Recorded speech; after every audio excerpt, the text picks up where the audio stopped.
পিছত ফাগুন আহে। ফাগুনে আমাক জনাই দিয়ে ঋতুৰাজ বসন্তৰ আগমন। বহুত ভাল লাগে। ফাগুনে আমাৰ মনত আগুন জ্বলায়। গছৰ পাতবিলাক সৰি পৰে।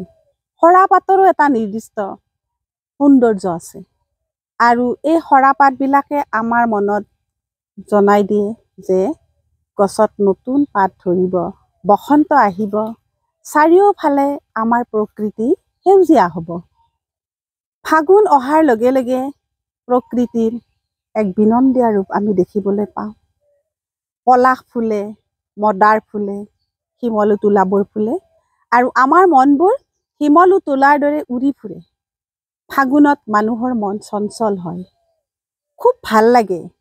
মোৰ আটাইতকৈ প্ৰিয় মাহে হৈছে ফাগুন মাহ। ফাগুন মাহত আমি পথাৰত দৌৰি দৌৰি ঘূৰি ফুৰিবৰ মন যায়। মনবোৰ একেবাৰে চঞ্চলা গাভৰুৰ দৰে হৈ যায়। ফাগুন তেনেকুৱাই।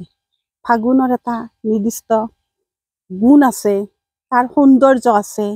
আমি যদি অনুভৱ কৰিব জানো তেতিয়াহ'লে এই ফাগুনে আমাৰ মনত নতুনত্বৰ ভাগ জগাই তুলিব পাৰে। মই মোৰ ছাত্ৰীসকলক লৈ আহিছোঁ এই সৰাপাতৰ সৌন্দৰ্য কেনেকুৱা। সৰাপাত, চাৰিওফালে সৰাপাত, আমাৰ কিমান ভাল লাগে এই পাতবিলাকৰ মাজত থাকি থাকি আমি আমাৰ মনবিলাক প্ৰকৃতিৰ মাজত সোমাই দিব পাৰোঁ। আমি যান্ত্ৰিকতাৰ মাজত সোমাই আছোঁ। এতিয়া মানুহৰ এনেকুৱা হৈছে যে প্ৰকৃতিৰ যিটো আচল ৰূপ সেইটো যেন পান কৰিবলৈ আমাৰ সময়ে নাই। কিন্তু আমি সেই ৰূপ ৰস পান কৰিব লাগিব। প্ৰকৃতিৰ মাজলৈ আহিব লাগিব। প্ৰকৃতিৰ প্ৰতিটো মাহৰে বিশেষত্ব আছে। তাৰ ভিতৰত ফাগুনৰ বিশেষত্বটো আৰু বেছি। মদাৰ ফুলবোৰ যেতিয়া ফুলি থাকে, ৰঙা ৰঙা, ভূপেন হাজৰিকাই কৈছিল, মদাৰ ফুলে সমাজত জুই জ্বলে, অৰ্থাৎ সমাজখন জ্বলি উঠে। সৌন্দৰ্যৰ প্ৰতীক হয়, পোহৰৰ প্ৰতীক হয়। পলাশ ফুলে, পলাশ আমাৰ বাগদেৱী সৰস্বতী পূজাত পলাশ ফুল লাগে। এই পলাশ ফুলে আমাৰ মনত এটা অনামী আনন্দ আনি দিয়ে। ঠিক তেনেকৈ শিমলু তুলাবোৰ যেতিয়া চাৰিওফালে উৰি ফুৰে, তাৰো এটা নিজা সৌন্দৰ্য আছে। সেই তুলাবোৰে আমাৰ মনত, আমাৰ বিহুগীততে আছে, মনবোৰ উৰে কমুৱা তুলাৰ দৰে। সঁচাকে আমি এই যিটো বিনন্দীয়া ৰূপ ফাগুনৰ, এইটো আমি অনুভৱ কৰিবলৈ জানিব লাগে। আৰু তেতিয়াই কি হয়, আমাৰ মনবোৰ ফৰকাল হৈ থাকে, মনৰ বেয়া কথাবোৰ আমাৰ আঁতৰি যায়। প্ৰকৃতিৰ মাজত আমি নিজকে বিলীন কৰি দিব পাৰোঁ আৰু আমি তেতিয়া আমাৰ আয়ুস বাঢ়ে, আমাৰ আনন্দ বাঢ়ে, আমাৰ মানসিক বেমাৰ কমে। আজিকালি বেছিভাগ মানুহৰ হৈছে ডিপ্ৰেশ্যন।